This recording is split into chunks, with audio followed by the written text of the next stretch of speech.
तो बताओ संत भगवान आप। आपका प्रश्न है महाराज जी। गुरुदेव, मुझे छोटी छोटी बातों पर गुस्सा बहुत आता है और धीरे धीरे वो उद्दंडता में बदल जाता है। कृपया करके कोई ऐसा उपाय बताएं जिससे मैं अपने गुस्से पर नियंत्रण कर सकूं। हाँ यार, बात तो सही है तुम्हारी। राधा नाम जपते हो कितना?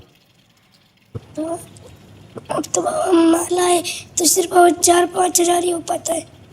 तो काउंटर से ज्यादा नहीं पता। ज्यादा क्यों नहीं पता? लड़का बच्चा है क्या तुम्हारे कि तुम्हें लड़का बच्चा के ब्याह की चिंता है कि? महाराज जी, 1-2 साल पहले तक ये साधक था, अब ये सिद्धावस्था है। नहीं भाई, अब जैसे जैसे तुम बड़े हो रहे हो वैसे वैसे तुम्हारा भजन कम हो रहा रोम है। रोम से चल रहा है, कह रहे आए? हैं। रोम रोम से चल रहा है अभी। नहीं नहीं, काउंटर से हमको जप के अधिक से अधिक नाम जप करके दिखाओ। जब आप अधिक नाम जप करोगे, समझ रहे हो ना, तो आपके अंदर शांति आएगी। तो जब छोटी छोटी बातों में जो गुस्सा होता है ना, वो हृदय कमजोर हृदय होता है, वो मलिन हृदय होता है। निर्मल हृदय में क्षणे तुष्टा क्षणे रुष्टा, रुष्टा तुष्टा क्षणे क्षणे, ये नहीं होता, उसमें गंभीरता होती है। इसलिए आप नाम जप और बढ़ाओ। माता पिता के रोज पैर छूते हो? देखो सब गलत करने लगे। छोटे थे तुम सब बात सही करते थे, अब तुम सब गलत करने। रोज माता पिता के पैर छुआ करो, ठीक है? रोज पैर छुआ। सब संतों को प्रणाम किया करो। करते हो संतों को प्रणाम? संत करते हैं इसको। इसी में तो बिगड़ गया। वो 1-2 वीडियो चले गए हमारे साथ के, हाथ तब से सिद्ध हो गया। छोटा बच्चा था तो आके पद्मासन में बैठा और पास में वार्ता हुई तो वीडियो चला गया। तो इसके बहुत फ्लावर क्या कर फॉलोअर हो गए। अब वो सिद्ध हो गया। नहीं, गलत बात। सब संतों को प्रणाम किया करो, माता पिता के पैर छुआ करो और खूब नाम जप करो, ठीक है? चतुरासी जी का पद आता है कोई? अच्छी जी के पास 12 पद तो अच्छे से आते हैं। 12 पद अच्छे से आते हैं। पहला पद सुना दो। जोई जोई प्यारो करे सोई मोहि भावे, भावे मोहि जोई सोई सोई करे प्यारे। मोको तो भावती ठोर प्यारे के नैनन में प्यारो भयो चा मेरे नैनन तारे। मेरे तन मन प्राण हूँ ते प्रीतम प्रिय, अपन कोटि का प्राण प्रीतम सोहारी। जय सीतारी वंश हंस हंसनी सवल कौन करे तरंगनी। हाँ ठीक है, बहुत अच्छे बच्चे हो। गंदे बच्चों का संग मत करना, कोई गंदी बात मत करना, नाम जप करना, माता पिता को रोज प्रणाम करना। यहाँ के सब संतों के चरणों में श्री हरिवंश, जो संत मिले श्री हरिवंश, तो धीरे धीरे ठीक हो जाओगे, ठीक है? राधे राधे महाराज जी। महाराज जी, मेरा प्रश्न है कि हम जैसे गृहस्थ साधक कैसे भगवान के चरणों में पूर्ण आश्रय प्राप्त करें। हमारी उम्र वानप्रस्थ की हो गई है, 50 साल। बुद्धि के समक्ष है कि श्री जी की कृपा ही सब कुछ है, लेकिन आचरण में फलीभूत नहीं हो पा रही। चाहते हुए भी जीवन नियमित नहीं हो पा रहा, क्योंकि डॉक्टर की नौकरी है, इसलिए सोना उठना खाना पीना कुछ भी नियमित नहीं है। साधना सेवा भी ठीक से नहीं हो पा रही। ऐसे में व्याकुलता इससे कोई फर्क नहीं पड़ता। मान लो जिनका नियम से चल रहा है तो बात अलग है। पहली बात ये स्वीकार करो कि मुझे प्रभु चाहिए, क्योंकि जब हमारा लक्ष्य बन जाता है तो हमारे अंदर फिर उसके लिए चेष्टाएं शुरू हो जाती है। हमारा लक्ष्य बन जाना चाहिए। हमें चाहिए प्रभु, क्योंकि मनुष्य जीवन की सार्थकता है भगवत प्राप्ति। साधन धाम मोक्ष कर द्वारा, ये मनुष्य शरीर बड़ा दुर्लभ कहा गया है। इसकी दुर्लभता देवताओं से भी बढ़ कर के है। बड़े भाग मानुष तन पावा, सुर दुर्लभ, सुर माने देवता, देवताओं को भी दुर्लभ है। तो देवताओं को तो दिव्य शरीर होता है, अपने शरीर में तो बड़ी गंदगी है। उनके तो दिव्य शरीर, वो निकल जाए तो एरिया सुगंधमय हो जाए, लुभायमान हो जाए। लेकिन सुर दुर्लभ, देवताओं के लिए मनुष्य शरीर दुर्लभ है। अगर ऐसा लिखा होता कि मनुष्य शरीर को देव शरीर दुर्लभ है तो वो तो है ही, समझ में आ जाता। लेकिन लिखा है देवताओं के लिए मनुष्य शरीर दुर्लभ है। क्यों? क्योंकि वो भजन नहीं कर सकते। वो केवल भोग विलासिता कर्म के अनुसार जो पुण्य है उस पुण्य का फल भोग सकते हैं। जैसे नरक में पाप का फल भुगाया जाता है तो स्वर्ग में पुण्य का फल भुगाया जाता है। लेकिन मृत्युलोक में मनुष्य शरीर के द्वारा हम भजन कर सकते हैं। ये दुर्लभ बात है। साधन धाम मोक्ष कर द्वारा, इससे हम मोक्ष प्राप्त कर सकते हैं। देवता नहीं प्राप्त कर सकते। देवता भजन नहीं कर सकते, जो 4 घंटे राम राम बोल सके, वो राधा राधा बोल सके, नहीं, वो नहीं बोल सकते। वो 4 घंटे भोग चिंतन करेंगे लेकिन भगवान का चिंतन नहीं होगा। भगवान का चिंतन करने की सामर्थ्य केवल मनुष्य शरीर में है। इसलिए बहुत जगह लिखा है दुर्लभो मानुषो देहो, मनुष्य शरीर बड़ा दुर्लभ है, लेकिन देहि नाम क्षण भंगुरा, पर ये कभी नष्ट हो सकता है, इसका कोई भरोसा नहीं। दुर्लभ है पर कभी भी नष्ट हो सकता है, इसका भरोसा नहीं। तत्रापि दुर्लभम मन्येत वैकुंठ प्रिय दर्शनम, इसमें भी मनुष्य शरीर में दुर्लभता है। भगवान श्री हरि को प्यार करने वाले और भगवान श्री हरि के प्यारे दो प्रकार के भक्त बताए, उन भक्तों का सानिध्य मिलना, उनका दर्शन मिलना। तो मनुष्य शरीर की दुर्लभता है भगवत प्राप्ति।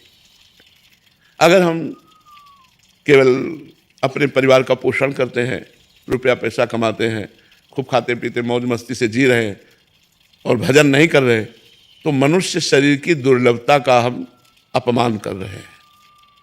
क्योंकि ये चीजें तो पशु पक्षी भी कर रहे हैं, वो अपने अनुसार भोजन करते हैं, वो अपने अनुसार मैथुन करते हैं, उनके अनुसार बच्चे पैदा होते हैं, वो अपने अनुसार जी रहे हैं। यही तो मनुष्य शरीर कर रहा है।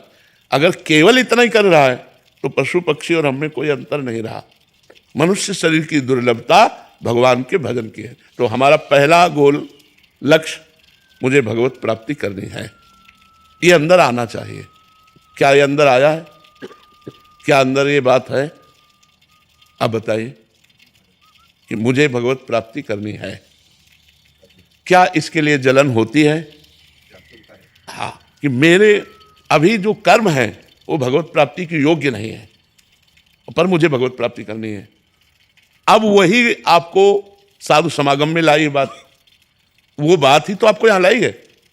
वही जो भगवत प्राप्ति की यत किंचित चाह प्रकट हुई, उसी ने खोज शुरू की। तो खोज कहाँ होती? शास्त्रों और संतों में। तो जो शास्त्र स्वाध्याय या संत समागम है वो उसी खोज का अंग है। इसका मतलब आप कहीं ना कहीं भगवान से मिलना चाहते हैं। वही चाहत जब संत समागम में लाई, अब संत समागम से उस चाहत की पुष्टता होनी चाहिए। अब हम वो जो सांसारिक कर्म कर रहे हैं वो त्याग नहीं कर सकते, लेकिन सांसारिक कर्म का समर्पण कर सकते हैं। जो हम सांसारिक कर्म करते हैं उनको हम त्याग नहीं सकते, क्योंकि हमारे गृहस्थ धर्म का जो आवश्यकताओं का योग है उसी सांसारिक कर्म से पूर्ण होता है। हमें ये चाहिए, हमें ये चाहिए, हमारी ये आवश्यकता है। हमारे धर्म की पूर्ति भी अर्थ से, धर्म पूर्वक कमाए हुए अर्थ से, कि हम किसी के पति हैं, किसी के पुत्र हैं, कोई हमारा पुत्र है, हम किसी के पिता है। तो इन सब धर्मों का पालन करने के लिए जो हमें आवश्यक सामग्री चाहिए वो कर्म से ही मिलेगी। चाहे वो व्यापार कर्म हो या किसानी कर्म हो या डॉक्टर मास्टर, जो भी हमें कर्म मिला है उसी कर्म से होगी। अब उस कर्म का हम त्याग तो कर नहीं सकते, ये त्याग करके संन्यास लेकर हम एकांत बैठे। हम उस कर्म का समर्पण कर सकते हैं। ये प्रश्न आपका ही नहीं है, ये लाखों का प्रश्न है और लाखों के लिए उत्तर है कि उस कर्म का हम समर्पण कर सकते हैं। तो जो कर्म हम करें, जितने घंटे हम करें, उसमें हम भगवत स्मरण के लिए समय निकाल सकते हैं। जैसे आप डॉक्टर हैं, मरीज से आप बात करना शुरू कर रहे हैं, उसके बीच में आप क्या कर रहे थे? जब तक मरीज से बात नहीं कर रहे थे तब तक आप क्या कर रहे थे? तब तक आप नाम जप कर रहे थे। अगर नाम जप नहीं करोगे तो ये प्रवीणता भगवत प्राप्ति की आप में नहीं आएगी। जब हम मरीज से बात कर रहे तो राधा अंदर बोले और अब बात शुरू की, उसकी बात बड़े प्यार से सुन रहे हैं और उसमें अपने भगवान को हम देख रहे हैं कि मरीज के रूप में मेरे भगवान आए हैं और इनकी औषधि रूप से हमें पूजा करनी है। जितनी हमें भगवान ने प्रवीणता दी है इनको स्वस्थ करने के लिए, उतनी सारी प्रवीणता लगाकर इनको स्वस्थ करेंगे, यही हमारी पूजा होगी। और आपने उपचार किया, उपचार करने के बाद उसे भगवत समर्पण किया, फिर खाली समय, फिर नाम जप शुरू। तो जब आप मन वचन कर्म से भगवान को समर्पित हो जाएंगे तो निश्चित भगवत प्राप्ति हो जाएगी। तो कर्म समर्पण, भगवान नाम स्मरण और अपने कर्म को भगवत पूजा बनाना, मरीज को भगवत स्वरूप देखना। और इस तरह से यदि हम पूरा प्रयास करके और वो कर्म भगवान को समर्पित कर देते हैं, परिणाम में हमारा जोर नहीं है कि मरीज स्वस्थ होता है या मरता है, क्योंकि वो उसमें उसका कर्म लागू हो जाता है। हम अपनी डॉक्टरी का पूरा कर्म प्रयोग करते हैं, इसके बाद सफल हो जाता है तो जय जय, और असफल हो जाता है तो जय जय। बिल्कुल उसमें समान भाव, समता का भाव रखे, प्रयास में कमी न रखे, प्रमाद ना करे, तो वही उसकी पूजा बन जाएगी और इसी से उसको भगवत प्राप्ति का संयोग बन जाएगा। आप देख लेना, आप इसको सम्यक रूप से कीजिए, सत्संग सुनते रहिए, नाम जप कीजिए और कर्म समर्पण कीजिए। और सावधानी पूर्वक मरीज में भगवत भाव, कभी क्रोध ना आने पावे, कभी लोभ ना आने पावे, कभी प्रमाद ना आने पावे, तो यही आपको भगवत प्राप्ति का योग बना देगा। क्रोध मान लो मरीज ऐसा है जो दंडता करे, लोभ ऐसा है कि अधिक अर्थ की प्राप्ति हो जाए इस मरीज से, तो हम इनसे बचें, क्रोध से बचें, लोभ से। और प्रमाद ऐसा ये है यार, ये तो दिन भर का काम है, आपका दिन भर का काम है, लेकिन वो दौड़ करके जो आपके पास लाया गया है वो बहुत कष्ट में है। आपको बिल्कुल त्वरित भाव से, मतलब शीघ्रता पूर्वक आपको उसके रोग निवारण के लिए तत्पर होना है। प्रमाद स्थिति आपको धारण नहीं करनी, तो यही आपकी भगवत प्राप्ति का योग बन जाएगा। गुरुदेव भगवान, भगवत प्राप्ति की चरम व्याकुलता कैसे आती है? नाम जप, पवित्र भोजन, नियमित कथा श्रवण, संत सेवा, भगवद आश्रय, इससे जब हम संत सेवा, संतों के वचनों का पालन करना, खूब नाम जप करना, भगवत प्रसाद स्वरूप भोजन पाना, भगवान को भोग लगा के रात दिन भगवान का चिंतन करना, नियमित भगवान की कथा सुनना। अगर कोई नहीं सुनाने वाला तो हम भगवान को श्रोता बना के स्वयं कथा सुनाते हैं और सुनते हैं। इससे हमारे अंदर व्याकुलता पैदा हो जाएगी। पर पापाचरण का त्याग अनिवार्य है। अगर हमसे पाप आचरण होते रहे तो व्याकुलता नहीं हो पाएगी। तो शास्त्र के अनुसार हमारे आचरण होने चाहिए, शास्त्र विरुद्ध आचरण नहीं होने चाहिए, संग हमारा ठीक होना चाहिए। भगवान की व्याकुलता तभी होती है जब हम मलिनता से दूर हो जाते हैं। माया का कार्य है मलिनता, तो माया से मुक्त पुरुष ही भगवत व्याकुल होता है। प्रेम की जो विरह की अवस्था है वो माया मुक्त पुरुष में होती है। जो माया युक्त पुरुष है, माया रुमोर तोर तय माया, इसमें जहाँ इंद्रियों का विलास है, परिवार का मोह है, शरीर से राग है, भोगों के प्रति राग है, वहाँ भगवत प्राप्ति की लालसा ही नहीं होती। तो हमें चाहिए कि सावधानी पूर्वक हम अपनी इंद्रियों को भोगों से हटाएं, परिवार की ममता को भगवान के चरणों में समर्पित करें। जो माँ में, पिता में, भाई में, बहन में, घर में, रुपया में, रिश्तेदारों में, नातेदारों में हमारा महत्व बुद्धि है, प्रेम है, वो प्रभु के चरणों में सबकी ममता ताग बटोरी, मम पद मनहि बांधि बर डोरी। भगवान के चरणों में ममता करें, आसक्ति करें, खूब नाम जप करें, पवित्र भोजन करें और कुसंग का त्याग करें। जैसे देवर्षि नारद जी से पूछा गया, कस तरति मायाम, माया से कौन तरता है, कौन तरता है? तो उन्होंने कहा यो संगास त्यजति, जो संग का त्याग कर देता है। किसी भी तरह से किसी से कोई संबंध नहीं, अंदर से। बाहर से तो व्यवहार में सबसे बर्ताव करना पड़ता है, पर आंतरिक हमारा किसी से कोई संबंध नहीं। जैसे मीरा जी कहती, मेरे तो गिरधर गोपाल दूसरों न कोई। ये बात अंदर आनी चाहिए कि भगवान श्री कृष्ण के सिवा मेरा कोई नहीं, प्रियाजू के सिवा मेरा कोई नहीं। अंदर ये बात जब आ जाए तो फिर धीरे धीरे सब बातें सुधरने लगती। पहले मूल बात आवे ना कि मैं प्रभु का, प्रभु मेरे, प्रियाजू मेरी। तो हम अभी हमारा मेरापन बहुत जगह बटा हुआ है। अभी हम ये नहीं कह सकते कि दूसरों न कोई। तो जब तक दूसरा कोई है तो व्याकुलता कैसे पैदा हो प्रभु में? प्रभु में व्याकुलता तो तब आवे जब दूसरा कोई है नहीं प्रभु के सिवा और वो मिल नहीं रहे, तो मिलने की फिर व्याकुलता जागृत हो जाए।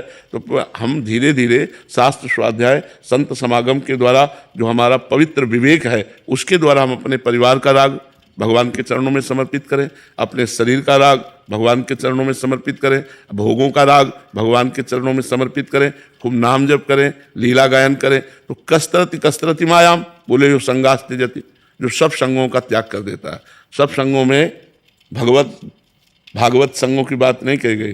जो भगवत विमुख हैं, जो हमें भगवत विमुख करने वाले हैं, वो चाहे वस्तु हो, चाहे व्यक्ति हो, चाहे स्थान हो, जिसके संयोग से भगवान का विस्मरण होता है उसका त्याग करें, और जिसके संयोग से भगवान का स्मरण होता है वो वस्तु, वो व्यक्ति, वो स्थान हम ग्रहण करें। यो संगास त्यजति। फिर लिखा है यो महानुभावो सेवते, जो महापुरुषों का संग करता है। सब संगों का त्याग करके जो केवल बड़े महापुरुषों का संग करता है, जो निरंतर भगवान के भजन में डूबे हुए हैं, ऐसे महापुरुषों का संग। और यो ममता त्यजति, जो शरीर और शरीर संबंधी ममता का त्याग कर देता है, वो भगवान को प्राप्त हो जाता है, वो माया से तर जाता है। तो हम संग का त्याग करें, ममता का भगवान के चरणों में समर्पण करें और निरंतर भजन करते हुए अपने भजन को बचाएं, बढ़ाएं और पचाएं। बढ़ाएं और पचाएं, भजन पचे, उसका अहंकार ना हो। तब जाके हमारे अंदर व्याकुलता पैदा होती कि इतना समय हो गया जिनका भजन कर रहे हैं वो हमें दर्शन नहीं दे रहे, तो वो रोने लगता है। और जहाँ भगवान के लिए रुदन शुरू हुआ, व्याकुलता शुरू हुई, फिर बात बननी शुरू हो जाती है। और जो अभी तक पाप हो गए ये सब भस्म हो जाएंगे भगवान के नाम से। नाम संकीर्तनम यस्य सर्व पाप प्रणाशनम। भगवान का नाम संकीर्तन समस्त पापों का नाश कर देता है। इसलिए हमें चिंता नहीं करनी पापों की, तो अब हमें चिंतन करना है भगवान का। महाराज जी आपको सादर प्रणाम। महाराज जी लोग संतों का अपमान क्यों करते हैं? जो संत समाज को भक्ति प्रेम और सदाचार का मार्ग दिखाते हैं उन्हीं का देखो लोग अपमान करते हैं। दो प्रवृत्तियां हैं, एक है दैवी प्रवृत्ति और एक है आसुरी प्रवृत्ति। तो दैवी प्रवृत्ति के लोग देखो, आप जैसे हाथ जोड़े बैठे हो, दैवी प्रवृत्ति के लोग संत का, सत्य का, धर्म का, भगवत भाव का झुककर आदर करते हैं, साष्टांग लौट जाते हैं, अपने पूरे शरीर को उनके चरणों में अर्पित कर देते हैं। हाँ, दैवी भागवतिक बुद्धि है वो ये है, और जो आसुरी बुद्धि है वो देखकर जलन पैदा होने लगती है उनके अंदर। तो अब वो करें तो क्या करें? जो करना चाहिए वो कर नहीं रहे, जो नहीं करना चाहिए वो कर रहे, इसलिए उनके हृदय में जलन होती है और वो निंदा शुरू कर देते हैं, क्योंकि उनके अंदर आसुरी बुद्धि होती है, राक्षसी बुद्धि। आसुरी बुद्धि स्वसुख वांछा, मनमानी आचरण करना, मनमानी खान पान का। अब जैसे जो शराब पी रहा है, मांस खा रहा है, व्यभिचार कर रहा है, गंदे आचरण कर रहा है, और जब हमारी बात अगर उसको सुनाई जाए, मतलब वो निंदा करेगा, वो अवहेलना करेगा, क्योंकि वो आसुरी बुद्धि है। और दैवी संपदा की बात सुनने को केवल मिल जाए कि वहाँ संत आए हुए हैं, तो अपना मन कहेगा एक बार चलो दंडवत कराते हैं, 4 शब्द कान में पढ़ेंगे, पवित्र हो जाते हैं। लेकिन जो आसुरी प्रवृत्ति वाला है, अगर उससे बड़ाई बताई जाए कि वहाँ संत है बहुत ऐसा, तो वो निंदा करने लगेगा, तुरंत निंदा करने लगेगा बिना विचार किए हुए, क्योंकि उसकी आसुरी बुद्धि है। तो हमें लगता है कि हमको चाहिए कि आसुरी बुद्धि वालों का संग ना करें। जो नास्तिक हैं, जो भगवत विमुख हैं, जो भक्त भगवान की निंदा करते हैं, ऐसे लोगों से अपने को बचाना चाहिए, जिससे हमारे मन में पवित्रता बनी रहे, उनकी मलिनता ना आवे, क्योंकि संग दोष से हमारे भी मन में वो बात आ सकती है, इसलिए हमें बचना चाहिए। महाराज जी मैं जितना नाम जप करती हूँ, तो अगर किसी को उससे ज्यादा करते हुए देखती हूँ, दूसरे साधकों को देख तो बहुत जलन होती है। नहीं, ये गलत है। जब हम जितना नाम जप कर रहे हैं, अगर दूसरे साधकों को नाम जप करते देखें तो उनकी चरण रज लेने का मन हो, उनके चरणों में प्रणाम करने का मन हो, ऐसा मन करे कि काश ये अपना चरणामृत हमें दे दें, इनकी चरण रज ले लें, और जैसे ये भजन करते हैं वैसे मेरा भजन होना चाहिए, मेरे के अंदर भी ऐसे भजन की वृत्ति बढ़े, और प्यार उदय होना चाहिए। तुलसी जाके मुख से धोखे निकसत राम, ताके पग की पग तली मोरे तन की चाम। जिसके मुख से धोखे से राम निकल जाए, तो राम भक्त तुलसीदास जी कहते हैं कि उसके चरण तली मेरा शरीर, इतना वो पवित्र हो जाता है। अपने श्री सेवक जी महाराज कहते हैं कि जो हरिवंश को नाम सुनावे, तन मन प्राण तासु बलिहारी, और जो हरिवंश उपासक सेवे, सदा सेवु ताके चरण बिचारी। ईर्ष्या तो नहीं हुई ना, जलन तो नहीं हुई ना? जो हमको दिखाई दे रहा बहुत नाम जप कर रहा है, तो हमारे अंदर होना चाहिए कि काश हमें इनका चरणामृत मिल जाए, इनकी चरण धूलि माथे पे लगाएं, और भगवान इनके जैसा भजन हमारे अंदर भी बने। हमारी श्रद्धा बढ़नी चाहिए, हमारा भाव उनके प्रति नम्र हो जाना चाहिए। ये हमारे भगवान के भक्त आओ आओ आओ, ना कि जलन होनी चाहिए। ये गलत है, इसका त्याग करो, नहीं तो यही जलन निंदा करवाने लगेगी, फिर उनकी निंदा, उनमें दोष दर्शन, फिर आपका भजन नष्ट हो जाएगा, आपका परमार्थ छूट जाएगा। इसलिए बहुत सावधान। ये जलन ही ईर्ष्या है, और ईर्ष्या बस कुछ भी हो सकता है। मतलब अगर ईर्ष्या बढ़ जाए तो अपने को नष्ट करके दूसरे को नष्ट करने की बात आ जाती है। ईर्ष्या बहुत बुरी चीज है, इसको त्यागना चाहिए। मत सरति, मेरे से आगे निकला जा रहा है, ऐसी भावना को ही ईर्ष्या कहते हैं। इसलिए इसका त्याग करो, भगवान से प्रार्थना करो कि जो नाम जप करने वाले हैं उनको देखते ही मेरे हृदय में उनके चरणों में वंदना करने का भाव हो, उनकी चरण रज लेने का भाव हो, उनका चरणामृत लेने का भाव हो, और ऐसा भाव हो कि वो जैसा भजन करते हैं वैसा मेरा भी भजन होने लगे। ऐसी भगवान से प्रार्थना हो। महाराज जी कह रहे हैं कि जब भी कोई प्रॉब्लम आती है तो ठाकुर जी उस प्रॉब्लम से निकाल देते हैं, बट कोई दूसरा ज्यादा नाम जब करता है तो मेरे को लगता है कि ज्यादा मदद उसकी करते होंगे। महाराज जी मतलब हमेशा मेरे को जब भी कोई प्रॉब्लम आती है निकाल देते हैं, लेकिन उसका धन्यवाद कैसे कर सकते हैं भगवान जी का? अपने माँ को कभी धन्यवाद दिया है क्या? दिया है क्या? अपनी माँ को कभी कोई जीवन में थैंक यू बोलता है क्या? क्यों? इतना वो प्यार करती है, इतना दुला। मेरी माँ है यार। माँ और पिता को कभी, पिताजी हमको एक मोबाइल दे दो, उन्होंने मोबाइल दे दिया, थैंक यू, ऐसा कभी कोई बोलता है क्या? क्यों? क्योंकि थैंक यू दूसरों से बोला जाता है, अपनों से थैंक यू नहीं बोला जाता, धन्यवाद नहीं बोला जाता। तो भगवान कौन है? सबसे प्यारे अपने हैं, तो उनको हम धन्यवाद काहे को दें? वो तो हमारे प्रभु हैं, वो हमारे प्रीतम है। धन्यवाद की जरूरत दूसरों को होती है। तुम नहीं बचाओगे तो और कौन बचाएगा? तुम नहीं संभालोगे तो और कौन संभाले? तुम्हारी गरज है, क्योंकि मैं तुम्हारा हूं, तुम्हें संभालना पड़ेगा, तुम्हारी जिम्मेवारी है, हम क्यों चिंता करें। तो ये बात समझना पड़ेगा कि हम अपने प्रभु को कितना आदर देते हैं, अपने जीवन में हम प्रभु को कितना स्थान दिए हैं, हृदय में किस किस का स्थान ज्यादा है, प्रभु का या संसार के संबंधों का। भगवान को तो धन्यवाद देना बनता ही नहीं, क्योंकि वो सबसे ज्यादा प्यारे अपनी आत्मा है। अच्छा, अपने को कभी कोई धन्यवाद, कोई अच्छा काम हो गया तो हम कहते हैं कि शाबाश शाबाश धन्यवाद ले। तो अगर हम आत्म स्वरूप से देखें तो भगवान हमारी आत्मा है, अगर पिता स्वरूप से देखें तो सबसे प्यारे लाडले, जैसे हमारी माँ, जैसे हमारे पिता, तो तुम्हें हो माता च पिता तुम्हें हो, तुम्हें हो बंधुस्थ सखा तुम्हें हो। तो हम कैसे धन्यवाद दें। तो हमें लगता है धन्यवाद दूसरों को दिया जाता है, अपनों को नहीं, और अपनों में सबसे ज्यादा अपने भगवान हैं, इसलिए हम उन्हीं के आश्रित रहें और वो जैसी परिस्थिति लाते हैं उसमें हम राजी रहें। पर भगवान के भजन करने वालों में ईर्ष्या ना करें, क्योंकि ये गिरा देगी, ये फिर आपको अपनी भक्ति से गिरा देगी।